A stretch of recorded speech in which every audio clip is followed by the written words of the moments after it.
रहे हैं और आप किस तरह से लोगों को जागरूक कर रहे हैं?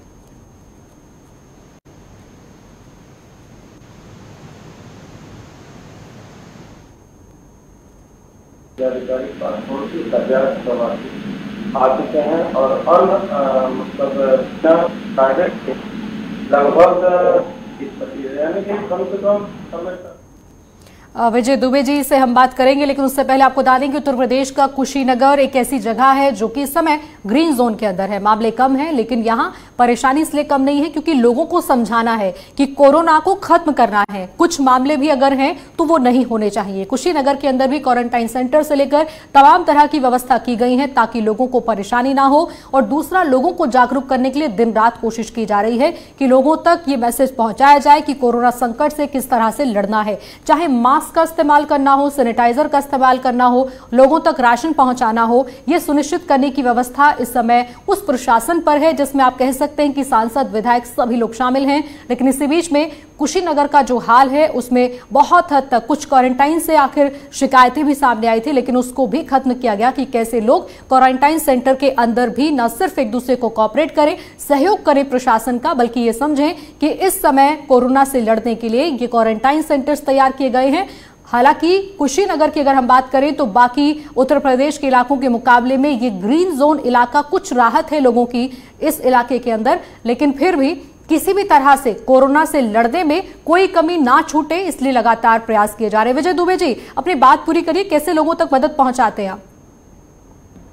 देखिए, हमारे यहाँ भारतीय जनता पार्टी के कार्यकर्ता और उनसे जुड़े मोर्चे के सभी कार्यकर्ता शुरू से सामाजिक क्षेत्र में बहुत आगे रहे हैं। अगर लंगर की बात करें तो अभी जस्ट जैसे कुशीनगर शुरू होगा वहीं देखेंगे आप, हाटा नगर हो चाहे 15 मील पर हो, आगे बढ़े आप कसिया, उससे आगे बढ़े पटौना में कई खड्डा में कई लंगरें चल रहे हैं और एक एक लंगर में 800 लोग 1,000 तक के लंच पैकेट प्रवासियों के यहाँ के लिए बन रहा है। और सरकार भी दोनों खुले हाथ से, देखिए वो एक किट बैग, आप जानते हैं प्रवासी जो आ रहे हैं उनको एक किट बैग में राशन के अलावा जो है 1,000 रुपया भी दिया जा रहा है। 4 दिन से मेरे यहाँ बंद है कुशीनगर में, इसलिए कि जो ये सप्लायर थे हमारे जिले के उनका मार्ग दुर्घटना में मृत्यु हो गया है। तो खैर वो लोग ऑन रिकॉर्डेड हैं। परसों मैंने एक मीटिंग लिया था पूरे जिलाधिकारी और समस्त विभागीय अधिकारियों के बीच, मैंने पूछा था तो वो लोग कहते सर सब नोट है और बाहर से आए हुए प्रवासियों के घर हम लोग ये सारे जो किट बैग है उत्तर प्रदेश सरकार से मिले हैं वो सब पहुंच जाएगा। उसमें कोई दिक्कत नहीं है। भोजन लगातार बन रहे हैं, एक एक बाजार, एक एक नगरों में हजार लोगों के लिए भोजन भी बन रहे हैं। आने वाले प्रवासियों के लिए कोई दिक्कत नहीं है। हम लोगों ने नरेगा सीडीओ को और डीएम को बोला है कि नरेगा के जो ये कच्चे वर्क है उसका आप लोग अधिक से अधिक जॉब कार्ड रजिस्टर्ड कराइए ताकि ये जो प्रवासी आ रहे इतनी बड़ी तादाद में कम से कम बरसात आने तक तो उनको रोजगार डेली उपलब्ध। विजय जी, आने वाले समय में तो कई चुनौतियां होंगी सरकार के सामने जिसको अभी से आप समझ रहे हैं, अच्छी बात है, लेकिन इसी बीच में आप देख रहे हैं कि पिछले कुछ दिनों के अंदर बहुत ज्यादा सियासत हुई है कि मजदूरों की वापसी ऐसे नहीं होनी चाहिए, बसों में आप फ्री में नहीं बैठा रहे हैं, पैसे ले रहे हैं, कमी है बसों की, जगह जगह लोग टहल रहे हैं लेकिन बसें नहीं मिल रही हैं, ट्रेन की सुविधा नहीं मिल रही है और बहुत ज्यादा खींचतान हमने देखी कांग्रेस और योगी सरकार के बीच में। क्या रिएक्शन है आपका इस पर? ऐसे समय में पॉलिटिक्स अच्छी नहीं लगती है? देखिए, दुनिया का 7वां सबसे बड़ा देश अगर कहें और उत्तर प्रदेश में सबसे बड़ी आबादी की ये उत्तर प्रदेश हमारी है जनसंख्या में जी। और इसको जिस तरह से हमारे यशस्वी मुख्यमंत्री योगी आदित्यनाथ जी महाराज ने मेहनत करके और जिस तरह से हैंडल किया है कोरोना का, वो रिकॉर्ड आपके सामने है कि बहुत अच्छा एक उन्होंने प्रयास किया है।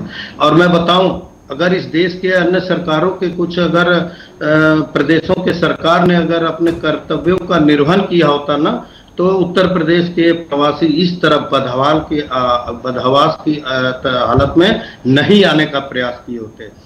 खुद मैं 40,000 लोगों का डेटा मुझसे उत्तर प्रदेश सरकार के द्वारा माननीय मुख्यमंत्री जी के कार्यालय से मांगा गया था, जिसके मैंने लिंक जारी किया। 5 दिन में 40,000 से ज्यादा डेटा मैंने भेजा है और वो कल रिपोर्ट आया कि हिमाचल प्रदेश से वो लोग चलना भी शुरू कर दिए हैं।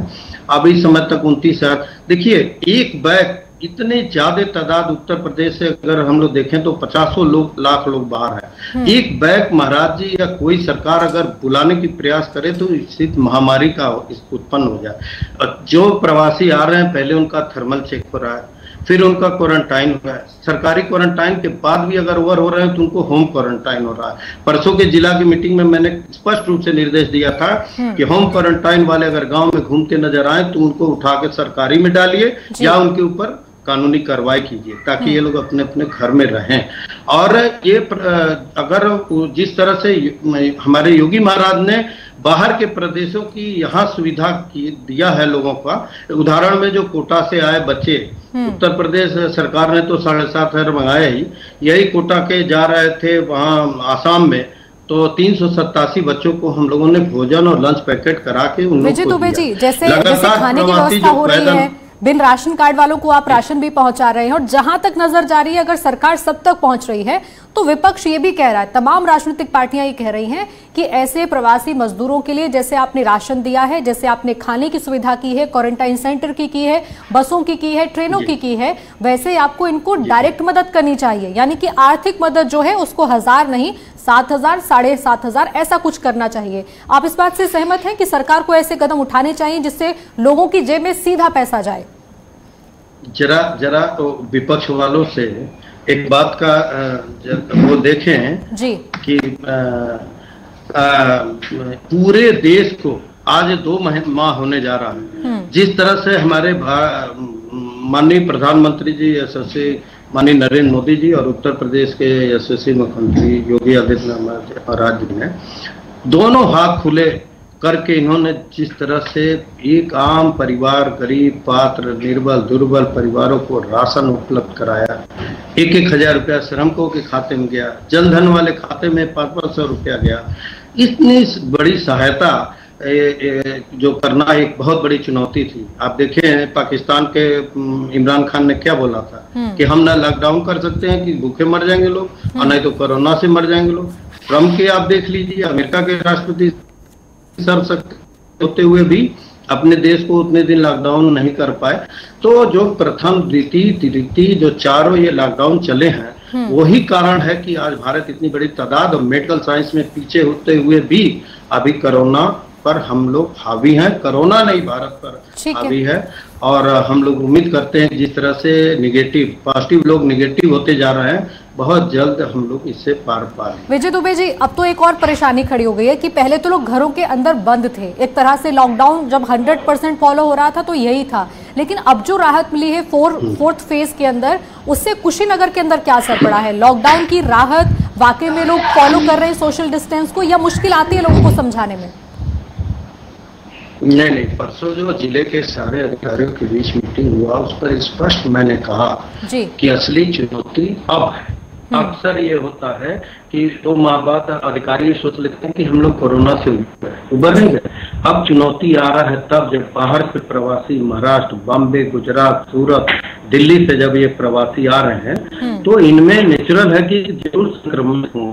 अब ये संक्रमित चिन्हित हो जाए, इनको क्वारंटाइन हो जाए, इनका इलाज हो जाए तो निश्चित है। हमारे यहाँ के देखिए 2-2, 3-3 लोग पॉजिटिव आए थे, गए 2 दिन में सब निगेटिव होके चले आए। वो कंट्रोल हो जाता है। महामारी जब फैलता है, जैसे बस्ती में देखिए एक ही जगह 50 लोग मिले, उस तरह की स्थिति कुशीनगर में उत्पन्न न हो। और मैं मानता हूं कि चाहे वो पुलिस विभाग हो, चाहे स्वास्थ्य विभाग हो, चाहे प्रशासनिक विभाग हो, बहुत तन्मयता से हमारे यहाँ का कि सामाजिक कार्यकर्ता और पूरा समाज गांव के इतने जागरूक हैं कि बाहर से आने वालों को गांव के अंदर खुद नहीं प्रवेश होने देते, स्कूल पर ही रोककर और तुरंत हम लोग के पास या जिला प्रशासन के पास वो लोग खुद खबर कर देते हैं कि ताकि जहाँ स्वास्थ्य विभाग उनका थर्मल चेकिंग करे। अगर वो क्वारंटाइन बाहर जाना है सरकारी में तो सरकारी में जाएंगे, और अगर सीरियस नहीं है, सामान्य स्थिति है तो होम क्वारंटाइन में जाएंगे। इसका कड़ा से पालन हो रहा और यही सब कारण है बाबा गोरक्षनाथ जी के आशीर्वाद से, भगवान बुद्ध के आशीर्वाद से, हमारे प्रधानमंत्री जी के प्रयासों से, उत्तर प्रदेश के मुखिया के प्रयासों से कुशीनगर सबसे ज्यादा ग्रीन जोन में रहा है। 2-4 दिन के लिए अगर ऑरेंज जोन हुआ भी तो फिर तुरंत ग्रीन जोन में आ जा रहा है। ठीक है विजय दुबे जी, मैं चाहूंगी आखिर में आप एक अपील भी लोगों से करें, क्योंकि आप खुद एक क्वारंटाइन सेंटर के अंदर आप गए थे और सामाजिक सद्भाव बनाए रखने की लोगों से आपने अपील की थी। वो किस्सा भी आपको याद होगा कि एक युवक ने खाना खाने से मना कर दिया था। लोगों से क्या कहेंगे कि ये समय नहीं है कि आप इस समय कोई सामाजिक भेदभाव रखें या ऊंच नीच का फर्क करें। ये समय ऐसा है जिसमें अगर आपने कोताही बरती तो कोरोना आपको भी नहीं बख्शेगा।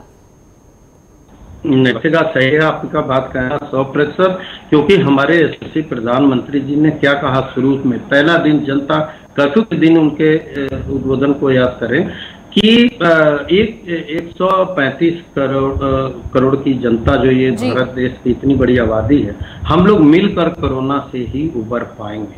और जब ऐसे समय में क्वारंटाइन में रहे कुछ अल्पसंख्यक वर्ग के लोगों ने और बहिष्कार कर दिया भोजन का, एक तो प्रधान हिम्मत नहीं कर रहा, और जो दलित महिला प्रधान ने हिम्मत करके इन लोगों की भोजन अपने खुद हाथ बना के ले गई, महिला प्रधान भोजन कराने इन लोगों को अब बहिष्कार किए, तो मैं रह नहीं पाया। मैं तुरंत कहा कि आप तुम बस मात्र 5 लोगों का तहरी बनाओ, मैं तुम्हारे दरवाजे पर आके मैं जाके उसके नीचे फर्श पर और उस महिला परिवार के साथ मैंने उनके हाथ का बना तहरी इसलिए खाया कि आज के दौर में सामाजिक सेवा में दलित युवा हों, दलित महिलाएं हों, बुजुर्ग हों, वो भी तो लगे हैं। उनके मनोभावना पर कहीं से कुठारघात न हो, समाज के प्रति कोई ग्रसित भावना न जन्मे, इसलिए मैंने ये संदेश को तुरंत पूर्ण विराम लगाने के लिए मैं जाके भोजन किया और सभी ने अपनी गलती माना।